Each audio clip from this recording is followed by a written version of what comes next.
व्यवस्था लाने का काम किया। सीबीआई के संबंध में देखते कैसे हैं आप? चुनाव नजदीक है, आप अलायंस के बाद आपको और क्या जवाब दिया आपने? लखनऊ हमारे पत्रकार साथियों, मुझसे बेहतर आप जानते हो, मुझसे बेहतर आप जानते हो, समाजवादी पार्टी हर संस्था का सहयोग करती है और कोई पहली बार नहीं हुआ है या पहली बार सीबीआई नहीं बुला रही है। याद करो, नेताजी और हमारे परिवार को कितने दिन सीबीआई के अंडर रहना पड़ा। अगर आप राजनीति कर रहे हैं और पीडीए के लिए आप लड़ाई लड़ रहे हैं तो इन सब चीजों का सामना करना पड़ेगा। इसीलिए मैंने कहा कि भारतीय जनता पार्टी इस समय सबसे ज्यादा कमजोर है, सबसे ज्यादा कमजोर स्थिति में।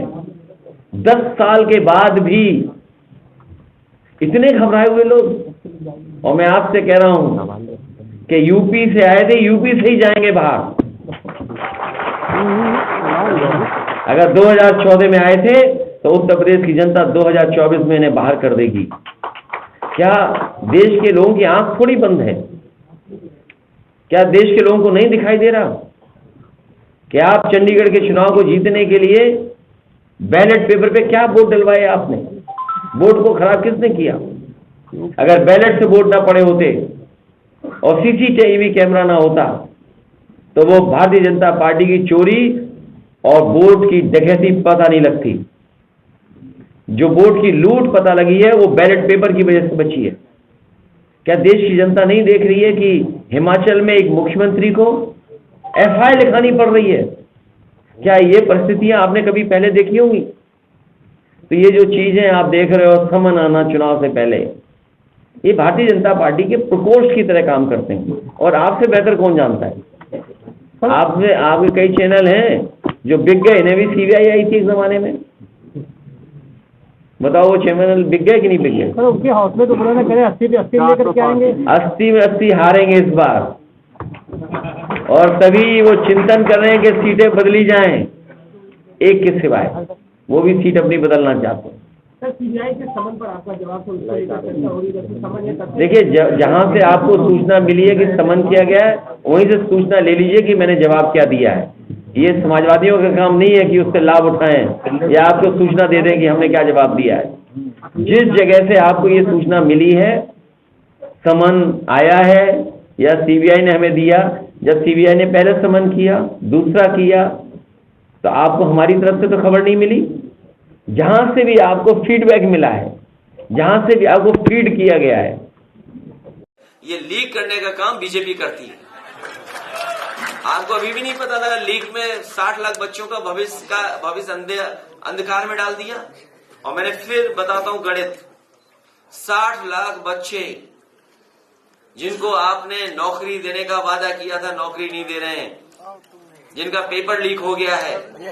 60 लाख बच्चे और केवल उनके माँ बाप, पिता और माँ को अगर हम गणित लगा लें तो 3 इंटू 60 लाख क्या हुआ? 1 करोड़ 80 लाख। और 1 करोड़ 80 लाख को अगर हम डिवाइड कर दें 80 लोकसभाओं में तो 2,25,000 लोग भारतीय जनता पार्टी से नाराज हैं। वोट कम हो गया। ये घबराहट है बीजेपी को कि एक लोकसभा में 2,25,000 वोट कम हो गया। किस मुंह वोट मांगेंगे? विधायक खरीद सकते हो, जनता नहीं खरीद सकते आप। समाजवादी पार्टी हर संस्था का सहयोग करती है और कोई पहली बार नहीं हुआ है या पहली बार सीबीआई नहीं बुला रही है। याद करो, नेताजी और हमारे परिवार को कितने दिन सीबीआई के अंडर रहना पड़ा। अगर आप राजनीति कर रहे हैं और पीडीए के लिए आप लड़ाई लड़ रहे हैं तो इन सब चीजों का सामना करना पड़ेगा। इसीलिए मैंने कहा कि भारतीय जनता पार्टी इस समय सबसे ज्यादा कमजोर है, सबसे ज्यादा कमजोर स्थिति में। 10 साल के बाद भी इतने घबराए हुए लोग। और मैं आपसे कह रहा हूं कि यूपी से आए थे, यूपी से ही जाएंगे बाहर। अगर 2014 में आए थे तो उत्तर प्रदेश की जनता 2024 में इन्हें बाहर कर देगी। क्या देश के लोगों की आंख थोड़ी बंद है? क्या देश के लोगों को नहीं दिखाई दे रहा कि आप चंडीगढ़ के चुनाव को जीतने के लिए बैलेट पेपर पे क्या वोट डलवाए आपने? वोट को खराब किसने किया? अगर बैलेट से वोट ना पड़े होते और सीसीटीवी कैमरा ना होता तो वो भारतीय जनता पार्टी की चोरी और वोट की डकैती पता नहीं लगती। जो वोट की लूट पता लगी है वो बैलेट पेपर की वजह से बची है। क्या देश की जनता नहीं देख रही है कि हिमाचल में एक मुख्यमंत्री को एफआईआर लिखानी पड़ रही है? क्या ये परिस्थितियां आपने कभी पहले देखी होंगी? तो ये जो चीजें आप देख रहे हो, समन आना चुनाव से पहले, ये भारतीय जनता पार्टी के प्रकोष्ठ की तरह काम करते हैं। और आपसे बेहतर कौन जानता है? आपके कई चैनल हैं जो बिक गए, इन्हें भी सीबीआई आई थी इस जमाने में।